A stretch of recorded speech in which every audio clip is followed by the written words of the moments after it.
দশ শ্রেণীর নারীরা কখনো আল্লাহর তৈরি জান্নাতে প্রবেশ করবে না।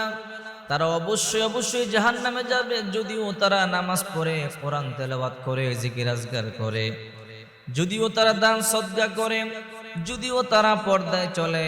বিশ্বনবী মুহাম্মদ সাল্লাল্লাহু আলাইহি ওয়াসাল্লাম বলেছেন, অবশ্যই তারা আল্লাহর তৈরি জাহান্নামে যাবে। এই জন্য মা বোনদেরকে বলছে, হে মা বোনেরা সাবধান, শুধু নামাজ পড়েই কিন্তু জান্নাতে যাওয়া যাবে না, কোরআন তেলাওয়াত করেই কিন্তু জান্নাতে যাওয়া যাবে না, পর্দায় চলেও কিন্তু জান্নাতে যাওয়া যাবে না। জান্নাতে যাওয়ার জন্য বিশ্বনবী মুহাম্মদ সাল্লাল্লাহু আলাইহি ওয়াসাল্লাম কিছু ইবাদতের কথা বলেছেন। যদি এই খারাপ গুণগুলো, যদি এই গুনাহগুলো, যদি এই দোষগুলো আপনার অন্তরে থাকে, তাহলে আপনি জান্নাতে যেতে পারবেন না। এক নম্বর, অহংকারী নারী, যাদের ভিতর অহংকার আছে, তারা নামাজ পড়েও জাহান্নামে যাবে, কোরআন তেলাওয়াত করেও জাহান্নামে যাবে। এই জন্য বিশ্বনবী মুহাম্মদ সাল্লাল্লাহু আলাইহি ওয়াসাল্লাম বলেছেন, মান কানা ফি কলবিহি হাববাতু খরদাল মিনাল কিবর লা ইয়াদখুলুল জান্নাতা। যার অন্তরে যাররা পরিমাণ অহংকার আছে, ওই ব্যক্তি কোনোদিন আল্লাহর তৈরি জান্নাতে যাবে না। যার অন্তরে যাররা পরিমাণ অহংকার আছে, আর আমাদের ভিতরে তো অহংকারে ভরা পাহাড় পরিমাণ অহংকার, অহংকারে ফেটে পড়ি আমরা। একটু শিক্ষিত হলে অহংকার দেখাই, একটু ধনী হলে অহংকার দেখাই, একটু সুন্দর হলেই অহংকার দেখাই। না না, বিশ্বনবী মুহাম্মদ সাল্লাল্লাহু আলাইহি ওয়াসাল্লাম বলেন, তুমি যত নেক আমলই করো না কেন, যদি তোমার ভিতরে যারা পরিমাণ অহংকার থাকে, আল্লাহর তৈরি জান্নাতের মধ্যে তুমি কোনোদিন প্রবেশ করতে পারবে না। যারা পরিমাণ বলা হয়, একটা সরিষার দানাকে 70 টুকরা করলে যতটুকু ছোট হয়, এর চাইতে ছোট খণ্ডকে যারা বলা হয়। এই পরিমাণ অহংকার আপনার অন্তরে থাকলে আপনি জান্নাতে প্রবেশ করতে পারবেন না। দুই নাম্বার, জেনারে খোঁটা দেয়। বিশ্বনবী মুহাম্মদ সাল্লাল্লাহু আলাইহি ওয়াসাল্লাম বলেছেন, সাবধান, তোমরা কেউ কাউকে ভর্ৎসনা করবে না, কেউ কাউকে খোঁটা দিবে না, কেউ কাউকে ছোট করে ডাকবে না। ইয়া আইয়ুহাল্লাযীনা আমানু লা ইয়াসখার কওমুম মিন কওমিন আসা আন ইয়াকুনু খায়রাম মিনহুম ওয়ালা নিসাউম মিন নিসাইন আসা আন ইয়াকুননা খায়রাম মিনহুন্না ওয়ালা তালমিজু আনফুসাকুম ওয়ালা তানাবাজু বিল আলকাব বিইসাল ইসমুল ফুসুক বা'দাল ঈমান ওমান লাম ইয়াতুব ফাউলাইকা হুমুজ জালিমুন। সূরা হুজুরাতের মধ্যে আল্লাহ পাক রব্বুল আলামিন যারা খোঁটা দেয়, মানুষকে গালি দেয়, ছোট করে, মানুষকে ব্যঙ্গ করে ডাকে, তাদের ব্যাপারে বড় সতর্ক করেছেন, তারা জালেম। তওবা নসিব না হলে তারা জালেমদের অন্তর্ভুক্ত হবে, তারা জাহান্নামে যাবে। সাবধান, কাউকে খোঁটা দেওয়া যাবে না। আল্লাহর হাবিব বলেছেন, সাবধান, যে খোঁটা দেয় সে নামাজ পড়েও জাহান্নামে যাবে, রোজা রেখেও জাহান্নামে যাবে, হজ করেও জাহান্নামে যাবে, তার কোনো ইবাদত আল্লাহ দরবারে কবুল হবে না। তিন নাম্বার, যে স্বামীকে কষ্ট দেয়, সাবধান, স্বামীকে কষ্ট দেওয়া যাবে না।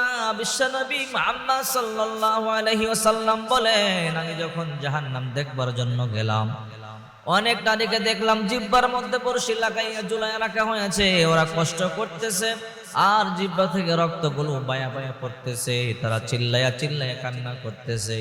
আমি জিজ্ঞাসা করলাম, রে জিবরাইল, এই জাহান্নামে নারীদেরকে কেন কষ্ট দেওয়া হচ্ছে, তারা কি অপরাধ করেছে? বলে, নবী গো, তারা স্বামীকে জিহ্বার মাধ্যমে কষ্ট দিত, স্বামীকে জিহ্বার মাধ্যমে কষ্ট দিত। স্বামীর ইনকাম কম হলে স্বামীকে ধমক দেয়, স্বামী অসুস্থ হয়ে গেলে স্বামীকে ধমক দেয়, স্বামী একটু দুর্বল হয়ে গেলে স্বামীকে ধমক দেয়।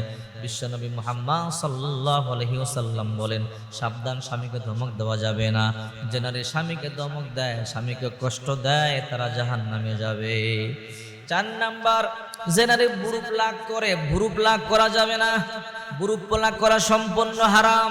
নারীরা পরচুলা লাগাতে পারবে না, পরচুলা লাগানো হারাম, বুড়ু প্লাগ করা হারাম, উলকিয়াকা হারাম।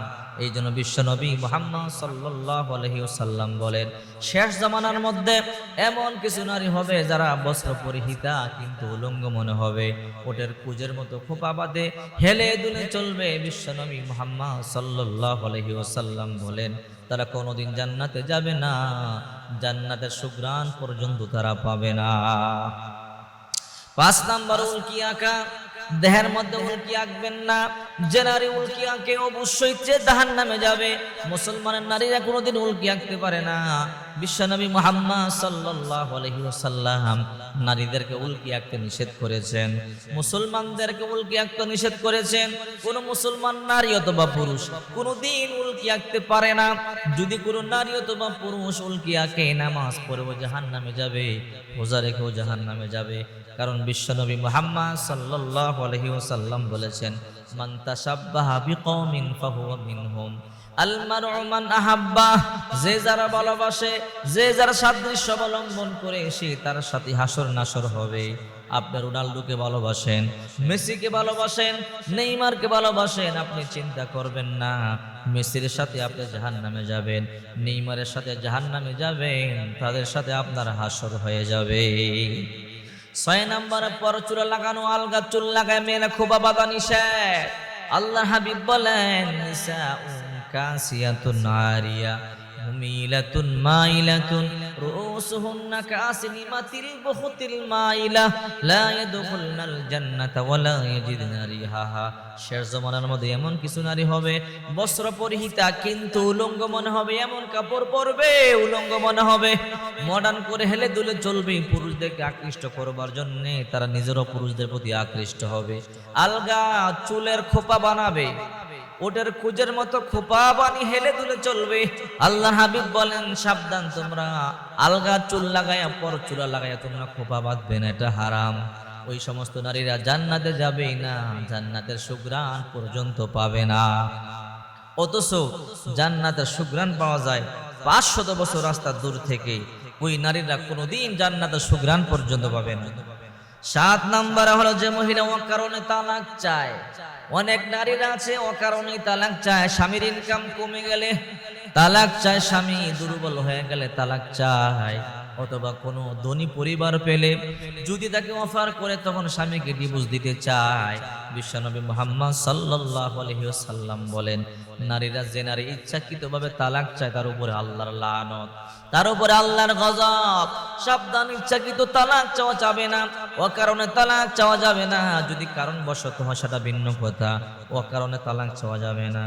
এরপরে হলো 8 নাম্বার চুগলখোর নারী, যে নারী চুগলখুরি করে, পিছনে পিছনে গীবত করে। সাবধান, গীবত করবেন না। ওয়ালা ইয়াগতাব বা'দুকুম বা'দা আইয়ুহিব্বু আহাদুকুম আইয়াকুলা লাহমা আখিহি মাইতান ফাকারিহতুমু ওয়াত্তাকুল্লাহা ইন্নাল্লাহা তাওয়াবুর রহিম। একে অপরের গীবত করা যাবে না। আল্লাহ পাক বলেন, ও মুমিনেরা সাবধান, তোমরা কেউ কি করবা না, তোমরা কেউ গীবত করবে না। মৃত ভাইয়ের গোশত খাওয়ার চাইতে বেশি নিকৃষ্ট। তোমরা কি মৃত ভাইয়ের গোশত খাইতে পছন্দ করো না? না, পছন্দ করো না। ঠিক তেমনি গীবত করবে না। গীবত করলে আল্লাহর লানত, গীবত করলে মৃত ভাইয়ের গোশত খাওয়ার চাইতে বেশি নিকৃষ্ট। এরপরে 9 নম্বর মিথ্যা অপবাদ দেয় যেই নারী। অনেক নারী আছে মিথ্যা অপবাদ দেয়। সাবধান, মিথ্যা অপবাদ দেওয়া যাবে না। বিশ্বনবী মুহাম্মদ সাল্লাল্লাহু আলাইহি ওয়াসাল্লাম বলেন, যারা মিথ্যা অপবাদ দেয় তারা নামাজ পড়েও জাহান্নামে যাবে, কোরআন তেলাওয়াত করেও জাহান্নামে যাবে, রোজা রেখেও জাহান্নামে যাবে, দান সদকা করেও জাহান্নামে যাবে। মিথ্যা অপবাদ দেওয়া যাবে না। এরপরে যে নারী সঠিকভাবে নামাজ আদায় করে না, নামাজ ঠিক মতো আদায় করে না, এরকম নারী আছে না নাই? ঠিক মতো নামাজ আদায় করে না, মেশিনের মতো দ্রুত গতিতে সেজদা দেয়। এই জন্য আপনারা আমার নবী বিশ্ব নবী মুহাম্মদ সাল্লাল্লাহু আলাইহি ওয়াসাল্লাম বলেন, এই 10টি কারণ যে নারীর মধ্যে আছে, ওই নারী নামাজ পড়লে তার নামাজ কবুল হবে না, ওই নারী দোয়া করলে দোয়া কবুল হবে না, ওই নারী ইবাদত করলে কবুল হবে না, ওই নারী আল্লাহর জান্নাতে যাবে না, ওই নারী অবশ্যই আল্লাহ তৈরি জাহান্নামে যাবে। মহিলাদের মধ্যে এই রোগগুলো বেশি। মহিলারা ইবাদত বন্দেগীও করে, বদনামও করে, ইবাদত বন্দেগীও করে, গীবতও করে, ইবাদত বন্দেগীও করে, আবার চগলখড়িও করে। 4-5 জন একসাথে বসলে আর কোনো কথা নাই, চগলখড়ি শুরু হয়ে যায়। যদি আপনি এই চগলখড়ি করেন তাহলে মনে রাখবেন, আপনি নামাজ পড়েও জাহান্নামে যাবেন, রোজা রেখেও জাহান্নামে যাবেন, কোরআন তেলাওয়াত করেও জাহান্নামে যাবেন, জিকির করেও, পর্দায় থেকেও হাঁস করেও জাহান্নামে যাবেন। কোনো উপায় নেই।